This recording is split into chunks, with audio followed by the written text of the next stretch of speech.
করে গড়াগড়ি খেতে হবে? ওই দেখো, ওরে বাবা রে, দেখো দেখি কাণ্ডখানা।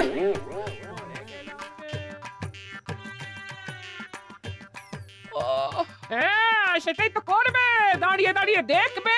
ওরে বাবা রে, আস্তে গিন্নি আস্তে, পাড়া প্রতিবেশী শুনে ফেললে যে উল্টো পাল্টা ভাববে।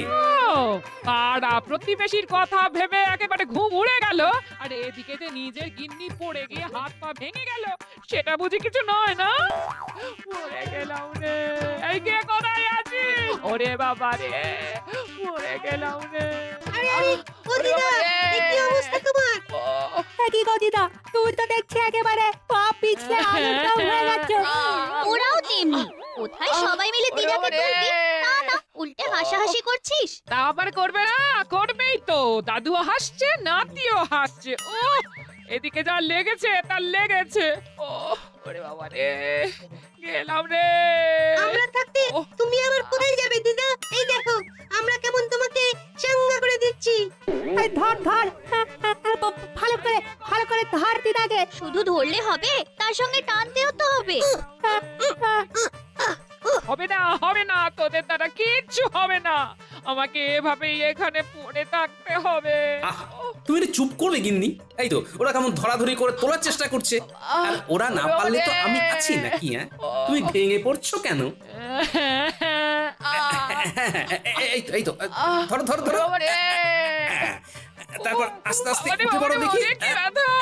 এই তো হচ্ছে। দেখ দেখ, দাদুর কি শক্তি, দিদাকে তুলে দিয়েছে। এটাই আবার দেখার কি আছে, দাদু ছাড়া দিদাকে আবার কে তুলবে? যাক বাবা, সোজা হয়ে দাঁড়াতে পারলাম তাহলে। দাঁড়াবে না মানে? আলবাত দাঁড়াবে। দেখো গিন্নি, এইভাবেই আমি বারবার তোমার দিকে সাহায্যের হাত বাড়িয়ে দেবো, কোনো চিন্তা করবে না। এই তুমি থামো, বুড়ো বয়সে ভীমরতি হয়েছে তোমার, তাই মিষ্টি কথা যেন ঝরে ঝরে পড়ছে। হ্যাঁ, তুমি করবে সাহায্য, তাহলেই হয়ে যাচ্ছে। হ্যাঁ,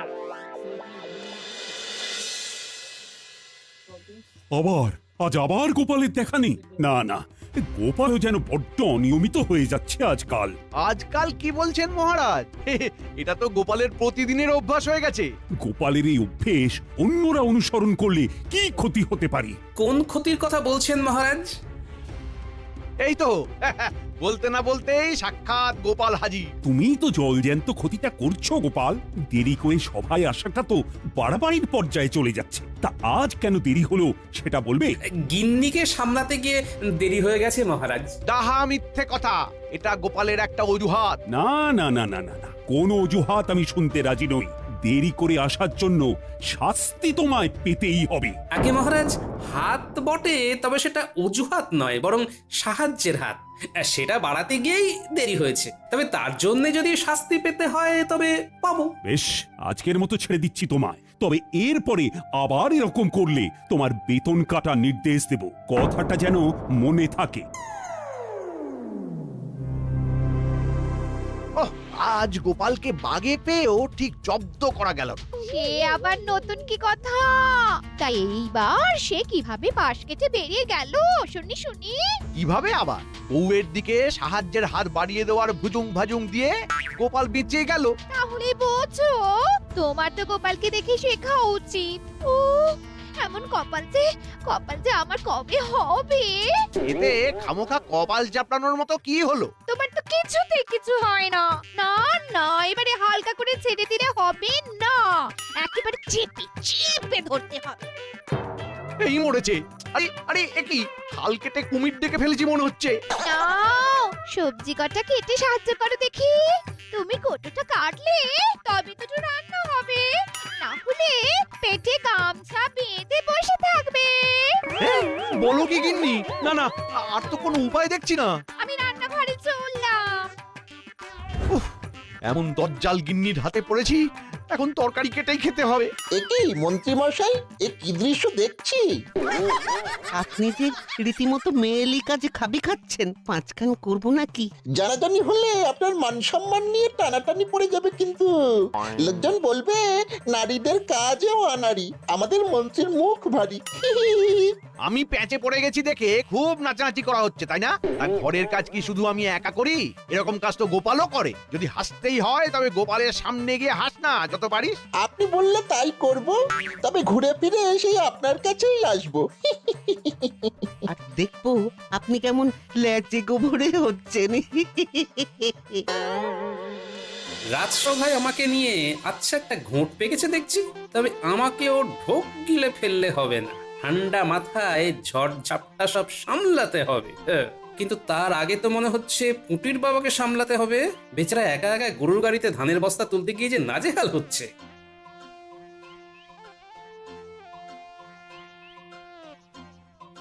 আরে আরে ওভাবে হয় নাকি?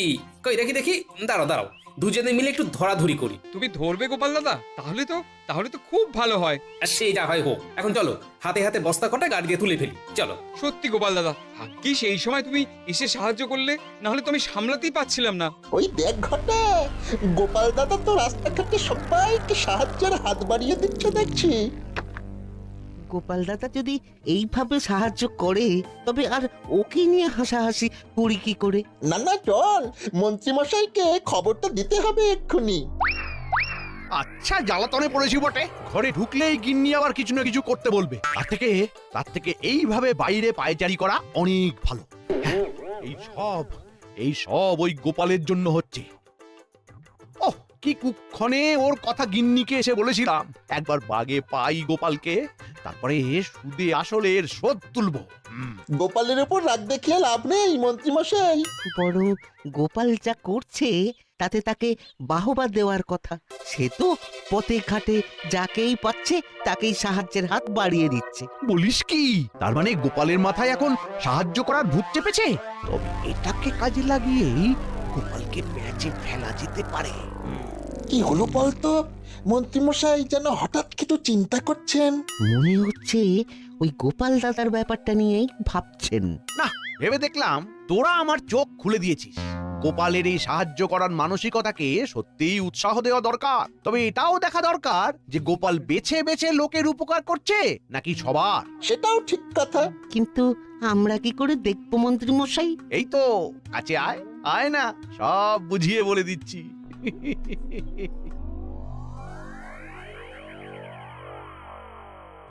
আজ আর কোনো গোলমাল নেই। আজ ঠিক সময় রাজসভায় পৌঁছে মহারাজকে একেবারে তাক লাগিয়ে দেব। আরে আরে, তো কি খড় বোঝাই ঠেলা গাড়ি নিয়ে বটার ঘটা মনে হচ্ছে আইডাই করছে। দেখি দেখি,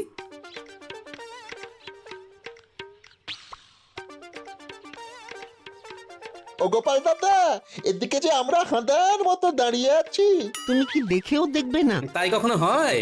বিপদে যখন পড়েছো তখন বিপদ থেকে উদ্ধারও পেতে হবে। তাই আমাকেই মনে হচ্ছে হাত লাগাতে হবে, বুঝলে? সেটাই তো বলতে চাইছি, গাড়িটা ঠেলে তুলতে পারছি না। তুমি ঠেলে দিলেই গাড়িটা রাস্তায় তোলা যাবে। এই তো, এক ঠেলাতেই কাজ হয়ে যাবে। এই যা, গুছিয়ে করতে গিয়ে যে একেবারে ছড়িয়ে ফেলেছি। আবার তাহলে সব ঠিক করে রাখতে হবে। এসো এসো গোপাল দাদা, এটাই আগে সামলাই। হ্যাঁ হ্যাঁ, এইভাবে মিলেমিশে কাজ করতে হবে, বুঝলে? কিন্তু তোমার যে দেরি হয়ে যাচ্ছে গোপাল দাদা। সে হলে হবে, তা বলে কাজ ফেলে রেখে চলে যাবো কি করে বলো তো? হ্যাঁ, না না না না, মন্ত্রী মশাই যতই পরখ করে নিতে বলুক না কেন, তোমার মতন লোক হয় না গোপাল দাদা। আচ্ছা, এইসব মন্ত্রী মশাইয়ের পরিকল্পনা। যাক, সেটাও জানা হয়ে গেল। তবে ফন্দিটা নেহাত মন্দ নয়। এই তো সবাই দেখছি হাজির হয়ে গেছে, শুধু তেনারই দেখা নেই। না না না না, এখন দেখছি গোপাল কোনো কিছুরই তোয়াক্কা করছে না। ব্যাপারটা ভালো ঠেকছে না এবার। গোপালকে নিয়ে যেন আর পারি না। আজ ঠিক এসে দেবে নতুন কোনো বাহানা। দিক না, কি বাহানা দেবে দিক। ভেবে ভেবে এমন একটা কল খাটিয়েছি যে গোপাল চাইলেও তাড়াতাড়ি আসতে পারবে না। আজ গোপালের বেতন কাটা কেউ আটকাতে পারবে না। আমিও তো তেমনই ইঙ্গিত পাচ্ছি, বাকিটা মহারাজের বিবেচনা। আমার যা ভাবার আমি ভেবে ফেলেছি। গোপাল একবার আসুক আজ, তারপর মজা দেখাচ্ছি। কি আমার অপেক্ষায় সবাই যেন কেমন ব্যাকুল হয়ে গেছেন। বিশেষ কোনো কারণ আছে নাকি? হ্যাঁ, তা আজও নিশ্চয়ই সাহায্যের হাত বাড়াতে গিয়ে তোমার সভায় আসতে দেরি হয়ে গেল গোপাল, না? 100% ঠিক মহারাজ। আমি তো তত করে আবার কোন অজুহাত দেবে গোপাল? না না, কোনো অজুহাতেই আর চিড়ে গলবে না। গোপালের বেতন কাটা যাবেই যাবে।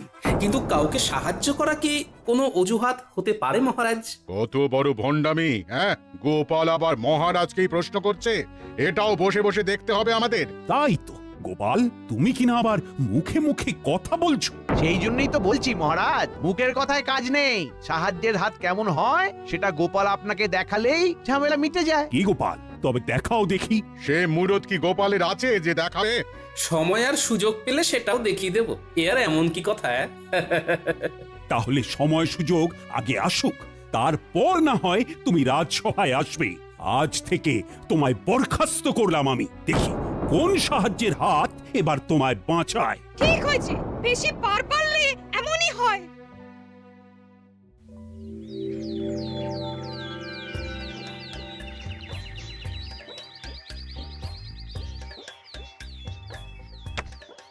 পুকুর থেকে জল নিয়ে আসা হয়ে গেল।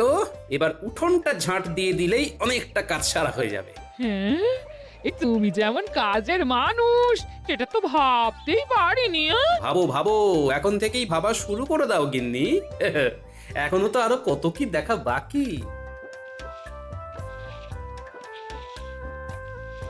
ঝাঁট দিয়ে পরিষ্কার করার হাতটাও কিন্তু আমার নেহাত খারাপ নয় গিন্নি। ওই দেখ গোপাল দাদু এবার ঝাঁটা ধরেছে। তাই তো দেখছি, সবটাই কেমন উল্টো হয়ে গেছে। ভাগ্যিস আমার চোটটা লেগেছিল, না হলে তোদের দাদু যে এত কাজের সেটা তো জানতেই পারতাম না। কিন্তু দাদু এখানে কাজ করলে রাজসভা সামলাবে কে? এখন তো চাইলেও সেখানে যাওয়া যাবে না, তাই সেখানকার কথা ভেবেও কাজ নেই। তাহলে চলো সবাই মিলে দিদার কাজে হাত লাগাই। তারপর সময় আর সুযোগ এলে আবার না হয় রাজসভায় যাওয়ার কথা ভাবা যাবে। তাই বলে তুমি সুযোগের অপেক্ষায় বসে থাকবে গোপাল দাদু? আরে অত ভাবিস না তো। কেউ যদি সত্যি সত্যি কাউকে সাহায্য করতে চায় তাহলে তাকে সুযোগের জন্য বেশি অপেক্ষা করতে হয় না রে। হচ্ছে না কৃষ্ণচন্দ্রকে কিছুতেই বাগে আনতে পারছি না। আর যাও বা পাচ্ছি, তাও এই গোপালের কপাল জোরে কৃষ্ণচন্দ্র ঠিক বেঁচে যাচ্ছে। পারবে না, আর কেউ মহারাজকে বাঁচাতে পারবে না জাহাপানা। এইরকম ছুঁড়ে ছুঁড়ে কথা বললে আমি কিন্তু কিছুই শুনবো না। পুরো ব্যাপারটা খুলে বলো, নাহলে সরে পড়ো। আমার কাছে খবর আছে, মহারাজ গোপালকে তাড়িয়ে দিয়েছেন। হ্যাঁ, বলো কি? সেটাই তো বলছি। এই সময়ে যদি কোনো বাহানাতে মহারাজ কৃষ্ণচন্দ্রকে ডেকে আনা যায়, তবে কোনো বাহানাতে কেউ ওকে বাঁচাতে পারবে না। ব্যাপারটা তো মন্দ বলনি। দুধকে ডেকে পাঠাও দেখি। দেখি মন্ত্রীকে তলে তলে দলে টেনে কৃষ্ণচন্দ্রকে কলে ফেলা যায় নাকি। না, ভালো লাগছে না, কিছুই আর তেমন ভালো লাগছে না। কি ভালো লাগছে না মহারাজ? মনে হচ্ছে কোনো কারণে আপনার মন যেন টনটন করছে। তা করছে বই কি, গোপালকে বরখাস্ত করে এখন একটু খারাপই লাগছে বটে। তাহলে তো খুব ভালো সময়ে নবাবের আমন্ত্রণ পত্রটা এসেছে মহারাজ। বলো কি, নবাবের আবার এই সময় আমাকে মনে পড়লো? নবাব তার বাগান বাড়িতে আপনাকে আমন্ত্রণ জানিয়েছেন মহারাজ, তাও আবার অবসর বিনোদনের জন্য। সে না হয় বুঝলাম, তবে ডেকেছে যখন তখন না গিয়েও তো উপায় নেই। আমি যখন সঙ্গে আছি তখন আর চিন্তা কিসের মহারাজ? চলো তবে দুদিনের জন্য ঘুরেই আসি না হয়। তবে তার আগে রাজসভায় খবরটা জানিয়ে দিতে হয়। সে ব্যাপারে আপনি ভাববেন না মহারাজ, জানাজানি যা করার সে আমি করে দিচ্ছি। আপনি বরং মুর্শিদাবাদে যাওয়ার জন্য তৈরি হয়ে নিন ততক্ষণে। আজ রাজসভায় যা শুনলাম, তারপরে তো আর চুপ করে বসে থাকা যায় না। তাই আবার যায়? আমি তো ভাবছি খালি কি হয় কি হয়। গোপালকে যতক্ষণ না পুরো ব্যাপারটা জানাচ্ছি ততক্ষণ যেন শান্তি পাচ্ছি না।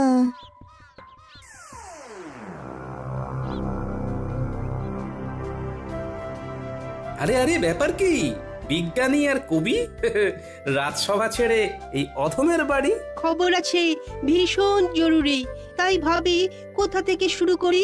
গোড়াতেই তো গন্ডগোল, তাই গোড়া থেকেই শুরু করি। সেটাই তো ভালো। বলে ফেলো বিজ্ঞানী, বলে ফেলো। এবার মনে হচ্ছে মহারাজ বড় সড়ো কোনো বিপদে পড়বেন। নবাব নাকি এই অসময়ে মহারাজকে ডেকে পাঠিয়েছেন।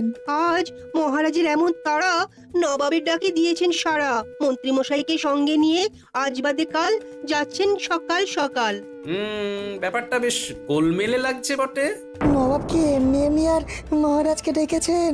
তুমি নেই দেখে হাট ঘাট বেঁধেই ডেকেছেন। সবই তো বুঝলাম, কিন্তু মহারাজের যাওয়ার ব্যবস্থা কিসে হয়েছে? ঘোড়ার গাড়িতে নিশ্চয়ই। এতক্ষণে আস্তা বলে ঘোড়া বাছা হয়ে গেছে নিশ্চয়ই, কিন্তু সব কিছু ছেড়ে ঘোড়ার খবর নিচ্ছ কেন ভাই? যদি কাজের কাজ করতেই হয় তেমন, তবে যে আস্তাবল থেকে শুরু করতে হয় দেখোই না, তারপর কি হয়।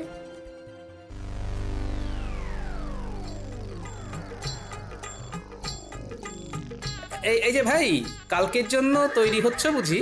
সে মোটামুটি তৈরি হয়ে গেছি।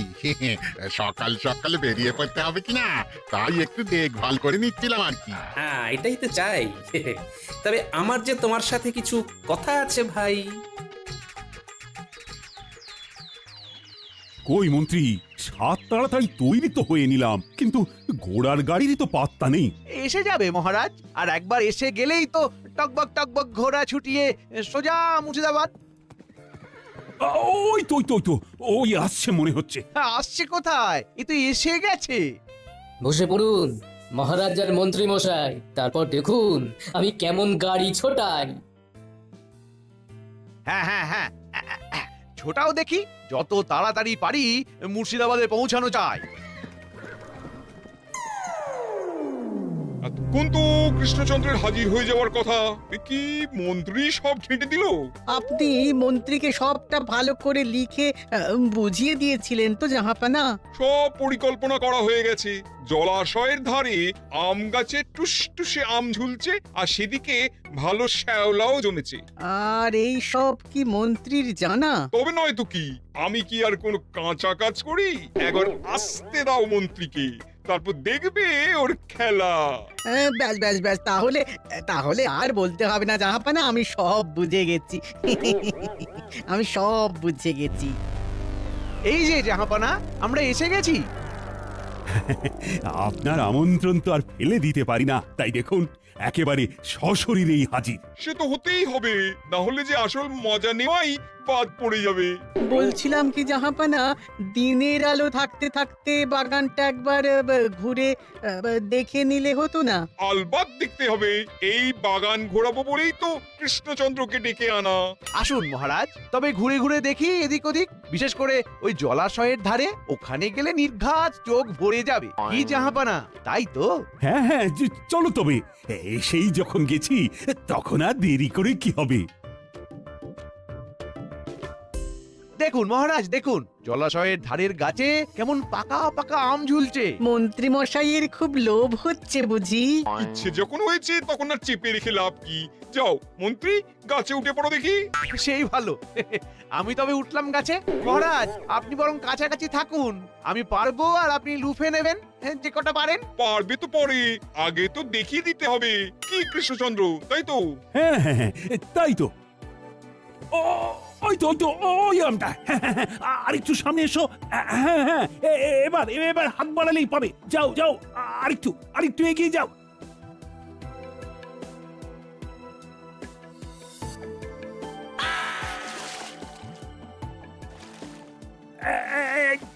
ওরে বাবা রে, গেলাম। ওরে, কে আছিস? মাথা রে। কেউ তো নেই মহারাজ, এবার কি হবে? আমার পরিকল্পনা খেড়ে গেছে উজির। কৃষ্ণচন্দ্র একেবারে হাবুডুবু খাচ্ছে। অত সহজে ডুবলে হবে মহারাজ? ধরুন এই শুকনো ডালখানা ধরুন দেখি, এই ডাল ধরেই ডাঙায় উঠে আসতে পারবেন। এই তো খড়কুটো। আর একটু ধরে থাকুন মহারাজ, এইবারে টেনে নিচ্ছি। এটা কি হচ্ছে উজির? এটা আবার কি উড়ে এসে জুড়ে বসেছে? আরে বসেছে কোথায়, এ তো একেবারে এসেই টানাটানি শুরু করে দিয়েছে। এই তো উঠে পড়েছি। এইবার বুঝলেন তো মহারাজ, সাহায্যের হাত কেমন হয়? সময়ে সময়ে সাহায্যের হাত এই শুকনো ডালটার মতো হয়। গোপাল, তুমি তুমি আমায় বাঁচালে গোপাল। না না, আমি নিজের ভুল বুঝতে পেরেছি। আর তুমি সাহায্যের হাত না বাড়লে যে আমি ডুবেই মরে যেতাম। আবার গোপাল! সবই আপনার কপাল জাহাপানা। আপনি তো বেঁচে গেলেন মহারাজ, কিন্তু নবাবের কথা মতো কাজ করতে গিয়ে আমি যে ঝুলে গেলাম, না পারছি নামতে, না পারছি ছাড়তে। যেমন কর্ম তেমন ফল। আপনার সব চেষ্টা মনে হচ্ছে জলেই যাবে। ওরে বাবারে, ওরে বাবারে, গেলাম গেলাম গেলাম রে, ওরে বাবারে। গোপাল, ভেবে দেখো তাহলে সাহায্যের হাত বাড়াবে কিনা। আমার কিন্তু মন্ত্রীকে খাপি খেতে দেখে বেশ লাগছে। তাই খাক তবে। যা হয়েছে বেশ হয়েছে।